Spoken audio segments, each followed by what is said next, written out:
안녕하세요. 성경 66권 속에 나타나고 있는 신분주의와 인본주의의 역사 과목입니다. 천국의 문화 과목인데, 이 시간에는 12번째 강의가 되겠습니다. 신분주의와 인본주의의 역사 교재 바로 259페이지 되겠습니다. 바벨론의 강변에서 시온을 향해서 눈물을 뿌리던 신분주의자들에 대한 내용을 이 시간에 공부하기로 하겠습니다. 결국 신분주의자들은 하나님이 늘 함께 하셨고 어떤 상황 속에서도 그 신분주의자들의 역사는 반드시 하나님이 보셨던 겁니다. 시편 137편 1절로 9절에 보게 되면 우리가 바벨론의 여러 강변 거기 앉아서 시온을 기억하여 울었도다. 이들은 지난날 인본주의 문화 속에 빠져서 하나님을 떠나 범죄했던 것들을 회개합니다. 그리고 다시금 하나님 중심, 예루살렘 중심 그대로 돌아온 사람들입니다. 결국 이들이 신분주의 땅으로 다시 이러한 고백이 중심이 되었기 때문에 하나님은 다시 포로 생활에서 돌아오게 합니다. 어디에 있든지 하나님을 향하고 하늘의 도성을 향하여 눈물을 지을 수 있는 것이 바로 신분주의 정신입니다. 우리는 이 정신을 절대 잊어버려서는 안 됩니다. 그 다음에 세 번째, 포로들의 귀환 이후에 에스라 느헤미야 시대의 신분주의와 신분주의의 문화를 볼 수가 있습니다. 그들은 하나님이 살아계신 하나님을 의지하게 됩니다. 신분주의 역사는 하나님으로부터 출발합니다. 하나님은 남아있었던 신분주의 백성들을 통해서 그분의 계획을 이루시려고 그들을 신분주의 땅으로 돌아오게 하셨는데, 이때의 상황을 기록한 것이 에스라서입니다.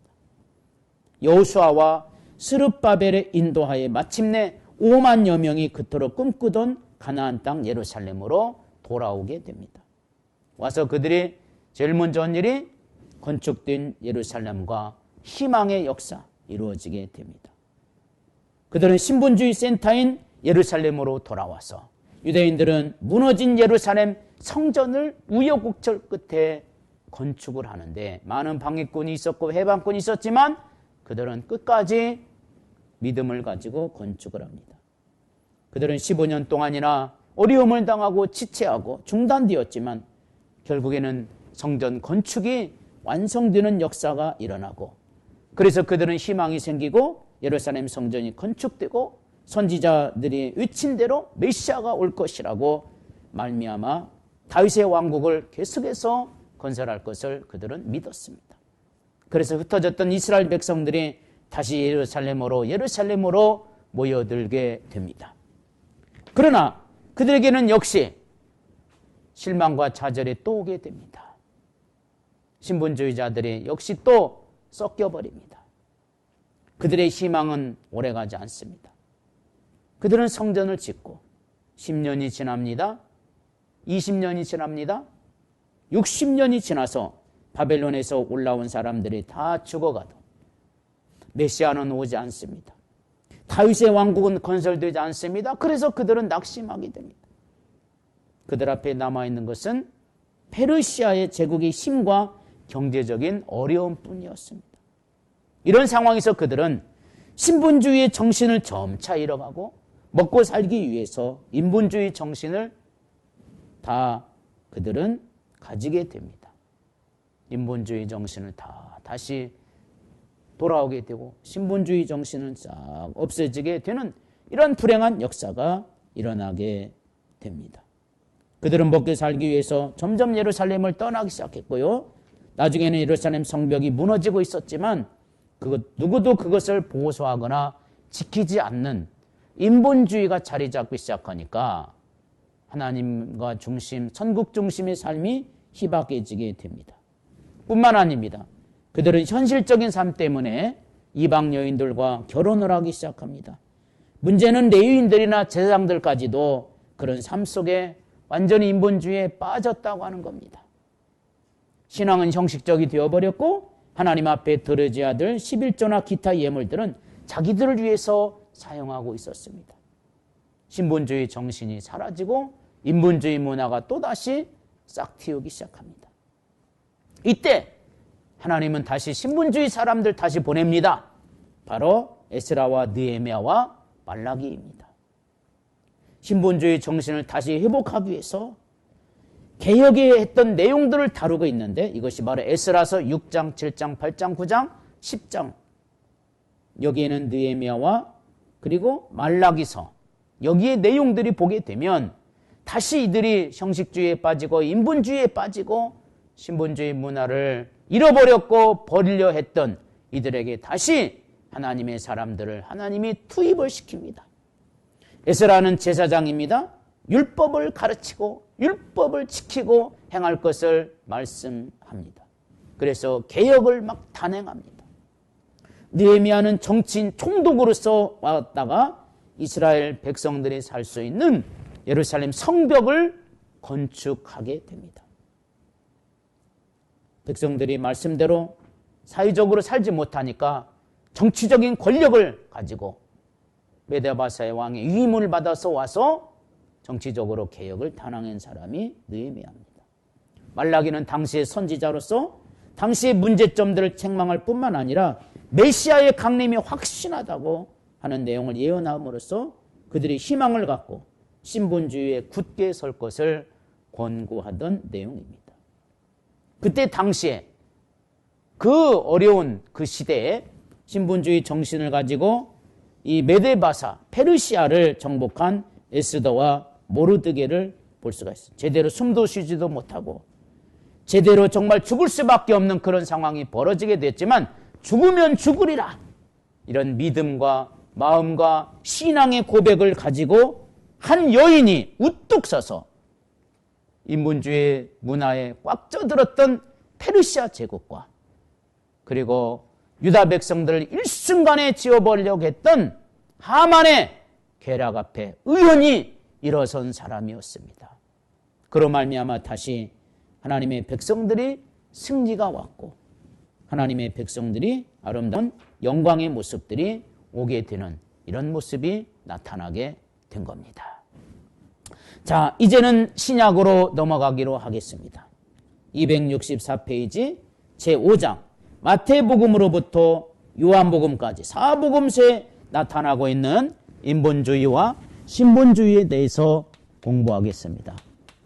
우리가 마태복음에서 요한복음은 사복음서라고 그렇게 말합니다. 여기에도 역시 인본주의와 신본주의의 문화가 그대로 담겨져 있는 것을 볼 수가 있습니다. 첫 번째, 인본주의 대표적인 나라 바로 로마입니다.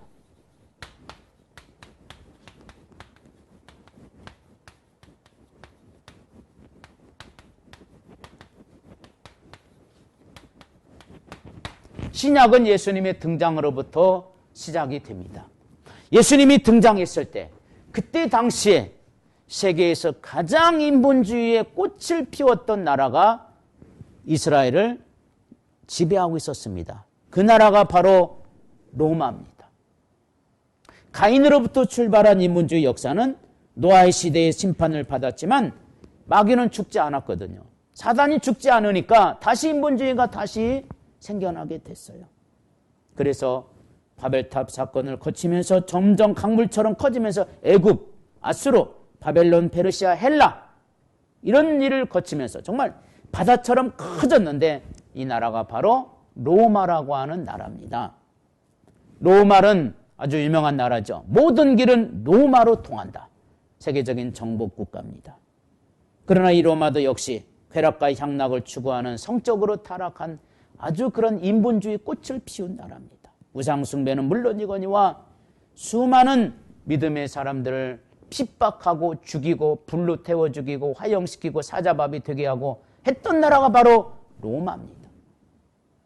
신본주의 역사를 이뤄가야 될 유대인들, 그들 속에 힘이 빠졌고 비전이 끝났고 희망이 사라진 그때 하나님께서는 인류를 구원하기 위해서 십자가에 못 박혀 돌아가실 우리 주 예수 그리스도를 보내심으로 말미암아 이제는 신본주의의 역사의 완성의 역사를 보여주는 그 모습들을 우리는 이 사복음서 통해서 볼 수가 있는 겁니다.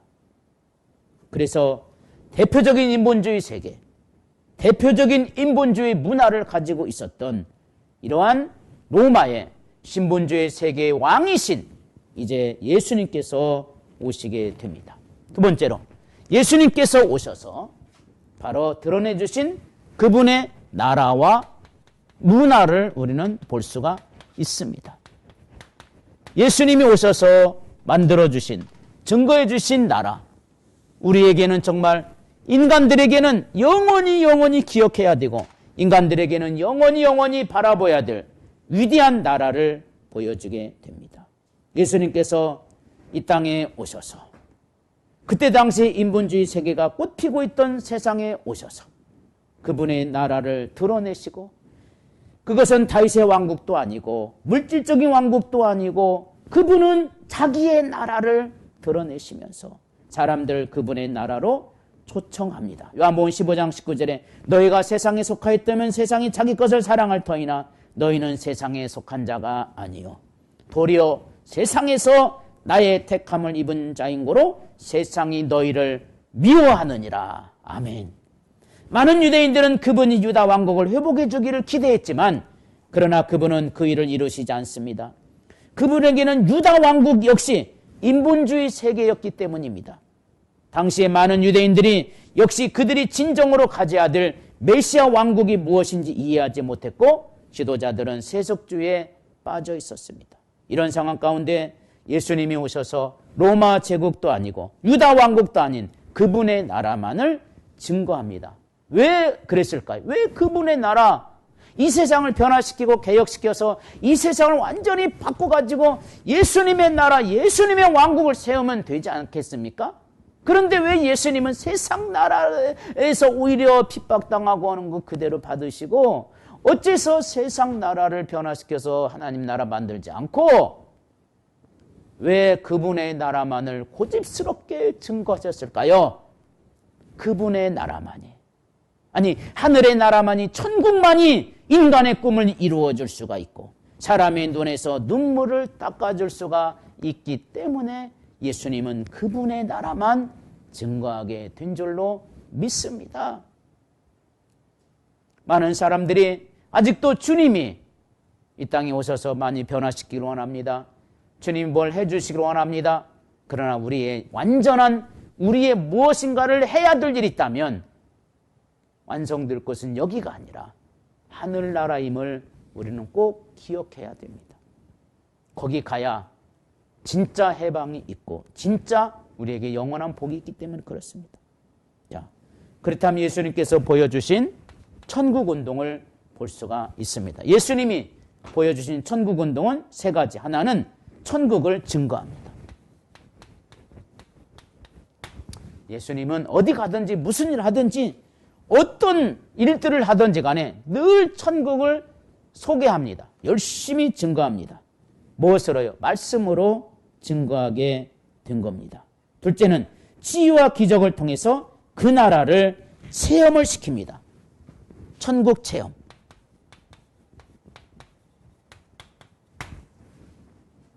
죽은 자를 살려냅니다. 천국의 모습, 죽은 자가 없는 거예요. 다 살아납니다.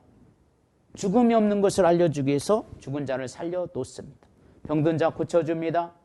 예수님은 영원히 세상에서 병든 자를 고치려고 오신 분이 아니라 천국을 체험시키려고 병든 자를 고쳐주신 겁니다. 귀신을 쫓아냅니다. 천국은 귀신이 없는 곳입니다. 타락에서 세상으로 내려간 귀신의 역사가 없는 곳이 바로 천국입니다. 그래서 체험시키는 겁니다.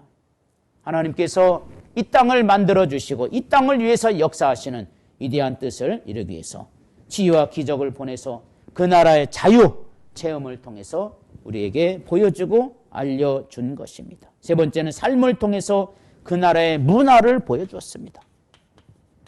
서로 사랑하라. 그냥 사랑하라 그러면은 참 말처럼 힘들고 어려운 것입니다. 너무 철학적인 거고 너무 피상적인 것이기 때문에 그렇지만, 그러나 천국의 문화는 그 속에 있는 거예요. 천국의 문화가 사랑이기 때문에, 그래서 천국의 문화가 자유이기 때문에, 그래서 우리는 그분의 삶을 통해서 천국의 문화를 자세하게 볼 수가 있게 되는 겁니다. 두 번째로 예수님께서 보여주신 천국의 신본주의 문화입니다. 예수님이 우리에게 아름답게 복되게 하나님의 역사를 이루어 주셨던 이 모습들 속에서 우리가 봅니다. 그분은 세상 나라에 오셨지만 사실은 이 세상에 인본주의 문화를 살지 않으셨습니다. 자기 나라, 천국의 신분주의 문화, 이런 문화를 사신 분입니다. 그러므로 그분의 삶을 연구해 보면 천국이 어떤 나라인지 알 수 있는데, 이 나라는 하나님 중심, 천국은 하나님이 중심이 됩니다. 하나님과 함께 사는, 요한복음 10장 30절에 나와 아버지는 하나님이니라. 주님은 자신이 아버지와 하나라 이렇게 말합니다. 사실 이 말씀은 우리에게 해야 될 고백입니다. 본래 인간은 하나님의 형상대로 지은 바 되었기 때문에 사람과 하나님은 하나입니다. 하나님은 우리의 본체요, 우리는 그분의 지체입니다.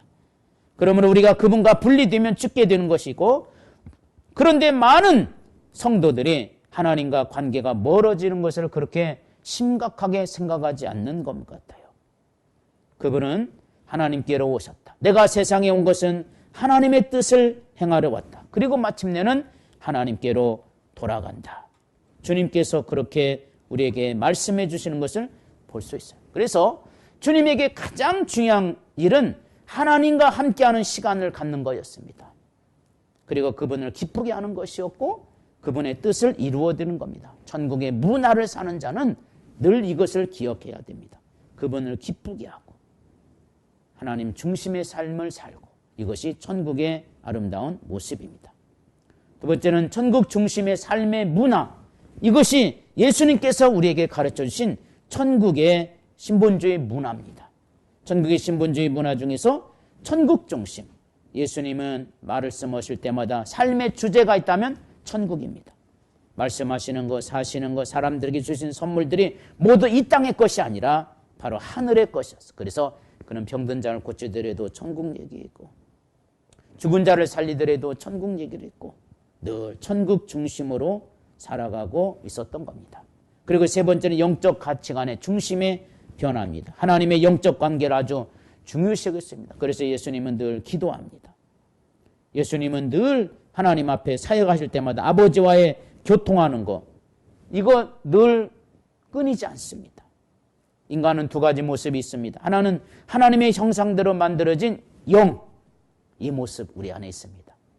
영적인 모습, 정신적인 모습, 하나님의 형상이 우리 안에 양심적으로 때로는 나타나기도 하는 이 영적인 모습이 하나 있고, 또 하나는 흙으로 만들어진 육이 있습니다. 그러므로 인간이 건강한 삶을 살기 위해서는 먹고 마시는 이러한 육적인 것들을, 이런 것들만 추구하지 말고 영적인 건강을 함께 추구하고 영적인 은혜가 늘 사모하며 받아야만이 인간이 정말 행복한 삶을 살아갈 수가 있습니다. 인본주의는 이 영적인 삶을 모릅니다. 그저 육체적인 삶만 가지고 삽니다. 쾌락적이고 또 타락적이고 현실적으로, 그러다 보니까 영적으로 체험받지 못하고 육체적으로만 체험받으면 우울증이 생기고 정신분열증이 생기고 이렇게 되는 경우를 많이 봅니다. 세상의 것들을 소유하는 것보다는 예수님은 천국의 법인 영적인 질서를 살게 되는 것을 더 중요하게 여겼다 하는 것이고, 세 번째는 세상의 그 어떤 것보다도 인간의 생명의 가치를 더 중요시 여겼다고 하는 겁니다. 그분은 사람을 육체만 있는 자로 보지 않았고 영적인 존재로 보았습니다. 274페이지에 보게 되면 그분은 사람을 돈이나 권력 등으로 평가하지 않으셨습니다. 한 사람의 생명을 아주 귀하게 여겼습니다. 네 번째는 사랑의 질서의 문화를, 그분은 신분주의 천국 문화를 우리에게 알려주셨습니다. 사랑의 질서를 잃어버리고 약육강식의 질서를 만들어버렸던 인본주의의 문화를 예수님이 담대하게 이런 것들을 없애버리러 이 땅에 오셨기 때문입니다. 그래서 천국을 전하고 하나님의 나라를 전할 때 이 역사와 이 믿음은 아름다운 열매를 얻게 되는 겁니다. 사랑이란 상대방의 존귀함을 인정해주고 상대방을 배려해줍니다. 그래서 바울은 사랑을 설명할 때 이렇게 설명합니다. 고린도전서 13장 4절부터 사랑장에 나오는데, 사랑은 오래 참고, 그리고 마지막에는 사랑은 오래 견디느니라. 그렇습니다. 오래 참고 오래 견디는 것, 배려하기 때문에 참고 배려하기 때문에 견디는 겁니다. 그 다음에 278페이지 보면 다섯 번째, 생명의 구원을 목적으로 하는 삶의 문화. 우리의 문화가 무엇 때문에 우리의 문화 생활이 이루어져야 되느냐?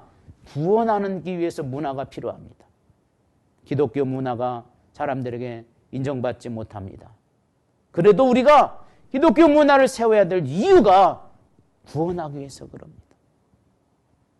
기독교 문화를 통해서 사람들에게 돈을 많이 벌게 해주겠다? 이런 것은 부차적인 문제입니다. 기독교 문화를 통해서 많은 사람들에게 인정받아야 되겠다, 이게 아니라 기독교 문화는 사람을 구원하는 문화입니다. 이게 빠져버리면, 구원이 빠져버리면 기독교 문화는 세상 문화보다 더 아무것도 할 수가 없는 결과가 될 겁니다. 그러므로 우리는 완전한 삶의 문화, 인본주의 문화의 목적이 세상의 것들을 얻는 데 있다면 신본주의 문화의 목적은 생명을 구원하는 데 목적이 있는 것입니다. 그래서 예수님은 그분의 세상 것들을 얻기 위한 것이 아니라 생명을 구원하는 데 있었던 거죠. 그래서 그분은 세상에 오신 목적 자체가 사람의 생명을 구원하기 위해서 오셨다라고 말씀했어요. 요한복음 6장 38절에서 40절을 보게 되면 내 아버지의 뜻은 아들을 보고 믿는 자마다 영생을 얻는 이것이니 마지막 날에 이를 다시 살리리라 하시니라. 예수님이 땅에 오신 목적은, 아버지 하나님께서 보내신 목적은 영생. 이 아들을 보고 믿는 자마다 영생을 얻게 하려 하심이니, 이렇게 소개하는 것을 우리에게 보여주고 있는 것을 알 수가 있는 거예요. 그래서 우리에게는 생명을 구원하시는 것, 그게 가장 큰 기쁨으로 여기셨던 예수님의 모습을 본받는 것이 신본주의 문화를 보고 사는 겁니다. 결론적인 교훈들이 279페이지에 나옵니다. 여기에는 천국의 문화의 법인 산상수훈이 나옵니다. 5장, 6장, 7장에는 바로 하나님이 중심, 천국 중심, 우리가 신본주의 문화가 가장 완벽하게 표현된 내용인데 예수님이 설교 속에 말씀하신 내용입니다. 그리고 우리의 문화를 바꿀 것을 두 번째로 권고합니다. 우리를 불행하게 하는 것이 있습니다. 세상 것들이 없어서가 아니라 잘못된 가치관이 우리 안에 들어가면, 잘못된 인생이 우리 안에 들어가면 우리는 갈등하게 되고 불행을 느끼게 된다는 겁니다. 얼마나 많은 사람들이 좋은 집에서 좋은 음식을 먹고 좋은 것을 누리면서도 불행하고 살고 있는지 모릅니다. 정말 오늘날에는 이런 여러 가지 어려운 모습들이 많이 있는 것을 보게 되지 않습니까? 그래서 좋은 음식을 먹고 좋은 생각을 가지고 있고 좋은 어떠한 환경을 가지고 있어도 정말 사람들이 만족을 하지 못합니다. 그리고 다 타락하는 세상이 됩니다. 이거는 그냥 얘기인데 강남의 한 15층 아파트에 사는 청소년을 둔 부부가 있었습니다. 이 두 부부가 맨날 싸우는 겁니다. 이 두 부부가 맨날 싸우다가 아들 앞에서 서로 이제 극단적인 싸움을 합니다. 부부가 서로 가정이 파괴됩니다. 둘 다 바람이 난 거예요. 그래서 서로 그것 때문에 막 싸우는데 서로 잘났다고 싸우는 겁니다. 너 때문에 바람났다, 나 때문에 바람났다. 이걸 하나밖에 없는 아들 앞에서 싸우는 거예요. 한참 싸우다가 남편이 화를 못 이겨서 베란다로 15층 베란다로 나가서 떨어져서 밑으로 확 떨어져 버렸습니다. 이것을 본 아내도 남편의 뒤를 따라가면 내가 죽으면 나도 죽을 수 있다. 그러면서 역시 15층 위에서 아래로 떨어져 버렸습니다. 이것을 본 아들도 부모 없이 어떻게 사느냐.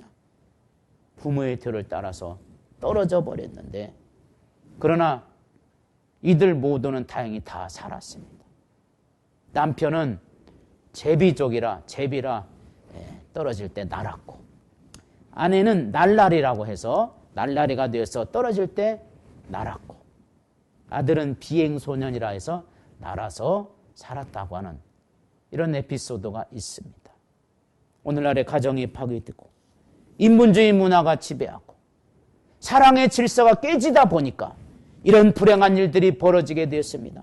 이런 연약한 일들이 오늘 우리들 속에서 얼마나 많이 있는 줄 모릅니다.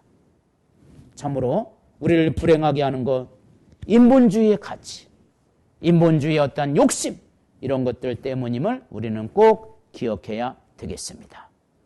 다음 시간에 또 뵙겠습니다. 감사합니다.